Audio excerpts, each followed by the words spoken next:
does make a move, is it going to be a move similar to what he's known for? It's just a big, splashy move, like one player for one player type deal, or is it going to be similar to like the 3D chess moves that you saw Fletcher making? Yeah, I mean, again, you know as well as I do, really. He learned from David Poyle, and you're right. I'm sure he'd love to make bold moves. It hasn't happened yet. No trades really have happened yet in the league. I'm sure he would love to do that type of trade, but you know, everything's difficult. I mean, the problem is that if you know, I'm trying to. The Wild have a couple guys that make a ton of money. Zucker, Niederreiter, Coyle. Coyle is now looking like a more manageable contract because he's in the threes as opposed to the other two. Granlund's another one that, you know, I don't think that a lot of teams are looking to just add that salary beyond this year, and that's the problem the Wild suddenly have here. Is so to make those type of bold moves, I don't know if the pegs line up. So again, these type of trades don't usually happen before the deadline, and so those usually happen in the summer. I mean, you look at Subban versus, I mean, almost every one of those big trades that Nashville made happened in the summertime. July 1st was the Subban Weber deal, if I remember correctly.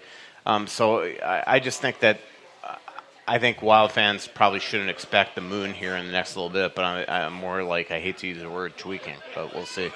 So good questions, David. Thank you. Appreciate it. We do have some Twitter questions, but we got to get to Bert first. Yeah. And Bert is in his resplendent best outfit today.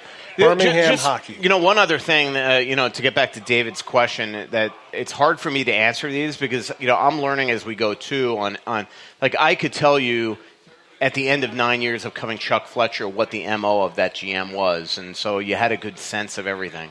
You know, now we haven't seen him make a trade yet, other than you know the minor league trade that sent Janis out to L.A. and or wherever the hell he went, I can't remember, and Gustav Olsson, which was just a get rid of the cap deal, which was a great trade. And I don't even know if technically Paul Fenton made that. That could have been Tommy Curvers or Shep or somebody. You know, that was a minor league trade, essentially.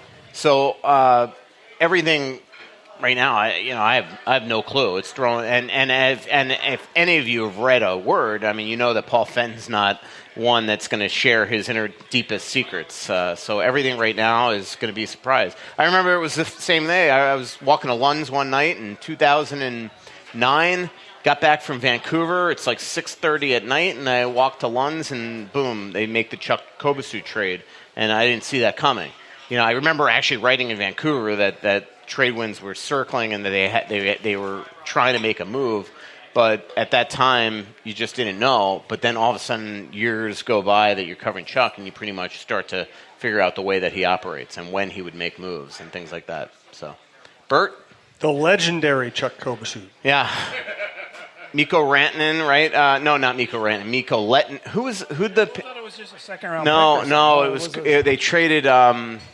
Who was that kid that was drafted ahead of Hala in the 2009 draft? It was a Finnish guy that everybody thought was going to be. It's like they thought it was going to be like the next, or a Swedish guy that they thought was going to be like the next Thomas Holmstrom, and he wound up never playing in the NHL. I can't remember who was in that deal, and a draft pick. I had blocked that Kobasu trade out, so thanks for that. So bring it back. So I'm going to bring up a question on one of your favorite topics, and that's the upper body injury and the lower body injury to Fenton. I know they asked you not to report on it, but is there a gag order on the players to not think? Well, what would stop like Granlund from telling his brother? No, that's exactly that was what I explained to him was going to happen last week. Is that the players don't care, but on the Dumba thing, I mean, there were pictures of him on social media. I mean, this is what I tried to show him during that whole thing, that this stuff is, you're better controlling it by giving us information rather than me sitting there and doing it. And the other thing I was trying to show him was like, look, I could try to protect you, but I can't control everybody else, and now I'm going to look like the idiot when Elliot Friedman reports something. And so, it was a lot of convincing that this is one, we don't work for the team, But two, we could work together on certain things. If a guy is like, who was it the other day? Sealer. I'm well aware of what his injury was, but I knew he was coming back in any minute. But you can't have a guy out for 4 months and not report what the injury is.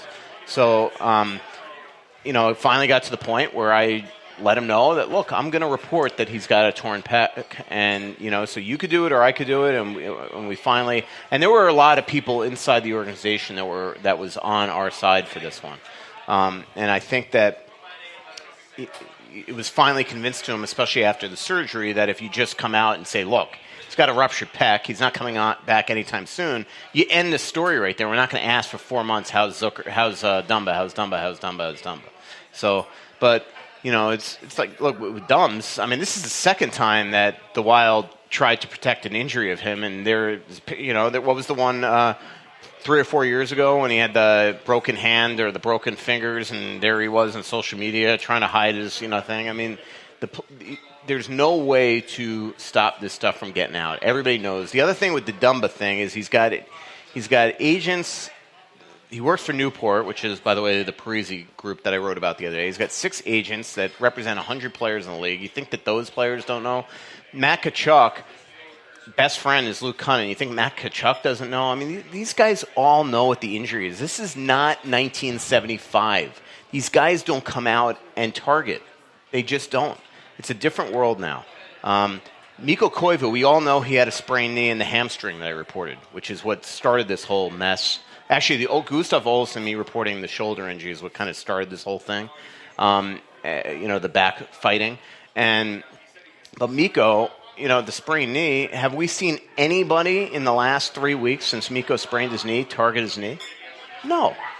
So, I mean, this is a different world. It just doesn't happen. These guys, there's more respect for that in the game right now. And it's a different league now.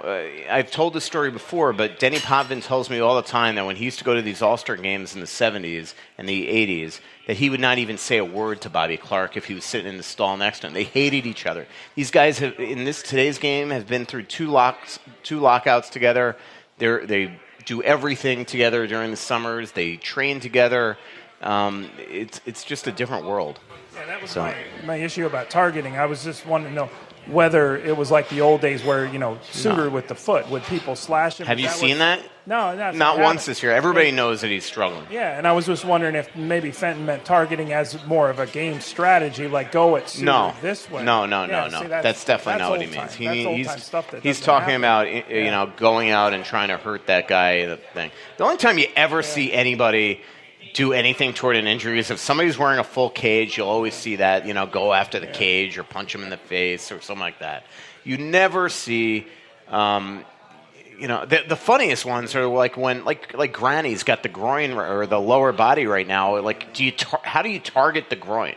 Like, just say groin. This is not that kind of a show. You know what I mean? We're not going to get into that. Like, you're almost better off if you think that people target. You should just say groin so they don't go. Oh, maybe he's got a knee. Boom. Maybe he's got the ankle. Like you're better off sometimes when they got the groin, just saying he's got a groin injury. Yeah, I mean, Brock Besser had that groin injury this year, and nobody went for that. Yeah, he couldn't tee up a shot to save his life, but nobody was spearing him there in the jewels. So. Yeah, so I don't get that type of stuff, it was tough for a couple weeks there behind the scenes. Fenton talking to the players as well about telling them, hey, if you got stuff on you that's going to show an injury, make sure you don't get dressed in front of the media and things like that. And so hey, I have a lot of respect for Fenton. I get where he's coming from on this, but this is just a different world. And the other thing is that other teams are becoming more and more transparent right now because of suddenly the deal that the league has with MGM, and that gambling is going to become more of a prevalent thing in this league. And I do think there is going to come a point here where he's going to have no choice, and they're going to have to start saying injuries. I mean, one of the most barbaric sports out there is football, and they'll tell you exactly where injuries happen, and that's a good point. That league seems to function. That's a very good point. One note about the network, we started TalkNorth.com. It's gone through a few name changes, but what is now TalkNorth.com started just a few years ago with Michael Russo doing a show with me. We were kind of thrilled when we got 2,000 or 3,000 listens here or there. Last month, we had 185,000 listens across the network. Cheryl Reeve, Jeff Diamond, Viking Update Show, John Krasinski, Throw the Boss Out, Roy Smalley. Great people on the network I'm lucky to work with. I just want to thank all of our listeners for making it a success and sticking with us. It's going to be a lot of fun as we continue to expand this thing. Yes, sir, Bill. Okay, producer. So Fred's thinking for the long term. I've already thanked him twice, and his head gets a little big. Yeah. If I mention him more than twice... Poor guy's got to listen to every one of these shows. Well, yeah, but that's more of a medical thing. Yeah. I mean, that's more where we should be providing health insurance, I think. Yeah, that's true. Well, he gets punched in the face. Thank you to Brandon Morton for putting up with Michael Russo. How about that? You should tell the story, but have you talked on the podcast yet about Brandon? I don't know. Do you want to tell it? You put it all on social media. You don't want to tell it on here? It's already out there. Okay. Brandon's on the DL. We're not going to disclose his injury. How about that? Fred's injury is he's over 90 and he's blind, but he's planning for the long term. He's hanging in there. He's here. He is hanging in there. He's got a Stock North hat. He's ready to go. But Fred's question is a long-term question. So Koivu's got 1 year left in his contract. The other seasoned players who are leaders and assistant captains on the team have half a career left on their contract, but Fred wants to know who under the age of 29 is going to step into that leadership role in the next 2 to 3 years on the team that even has the possibility to do so. Good question, Fred. Yeah, I mean, it's a good question. Because we don't know all these guys, you just don't know what their futures are if they're going to be here. I mean, if Granlund's here, he's an easy answer. If Spurgeon's here, he's going to be 30 by the end of this deal, but he's an easy answer. That guy, he is a leader. He might be not somebody that's going to get in your face in the locker room, but that guy is an on-ice leader. Just awesome. But, yeah, I mean, I'm not going to sit here and tell you Zucker, Nino, and Coyle anymore. Got to see it happen. And I don't think that Dumbs is that guy. I know they tried to get him into a leadership role this year, and he definitely elevated his game, but he's not somebody that you're ever going to put a C on or letter on. How about Spurgeon? Spurgeon, I would, but we'll see. I'll be interested to see what happens with him near the end of his contract, because he already makes $5.187 million, and he's not going to take a pay cut. I can't imagine. So we'll see how that all plays out here in the next little bit. But he's also not going to get old quick, too. I mean, he's not just going to become, Jared Spurgeon's not just going to become old. So I don't know. I mean, the future of this team is just interesting, because you have these veterans, as you mentioned, that have half a contract left, and half a contract left for them is 6.5 years. I mean, you're taking them to 40. It's a career for most people. And you have a lot of underachieving core guys that we're committed to. And you don't have anything coming in the pipeline other than Greenway, Cunningham, Eriksson, and Kaprizov that you just pray are going to be players that are not just third-line type guys. So I think Fenton is suddenly realizing what he's gotten himself into here. And there's no easy fixes, especially when you can't do a full rebuild on a team when you have two guys with 6.5 years left and make 7.58 each of the cap, and you have an owner that has spent a lot of money for this team that wants playoffs. He wants a cup. I don't think he's got the patience to do a full rebuild, and so and again, you can't tank for Hughes, because everybody that misses the playoffs now has the ability to get Hughes. So it's not like the old days where you can just sell a bunch of assets for Mario Lemieux. It doesn't work that way. Yeah, that's the other thing. I agree. He is. Yeah, exactly. Ken? Okay, so Counselor? So first, my editorial comment, which is it drives me crazy when I see people say, blow up the team and we'll rebuild. As if picking 6th, 7th, 8th, or 9th, you're going to get Connor McDavid and Austin Matthews. Yeah. You're going to get Mikko Koivu in his prime. Yeah. Plus, does everybody want to go through the pain that the Oilers did to become? I mean, the Oilers still suck. And by the way, they may not even make the Oilers the are still. This year. The Oilers are terrible right now. They just got. I mean, look at the trip that they just had. I mean, they are an awful hockey team. How many 1 or 2 round picks did they get? Okay, now my question. Number one. What in the heck is going on with Zucker? Has he lost a half step? Number 2, is Eck ever going to be worth anything? For a team that's playing well, this is becoming this show's taking when a Michael turn for the Russo worse. thinks you're negative. No, I mean, what's going on with Zucker? I don't know, but he's just not good right now. Brutal right now, and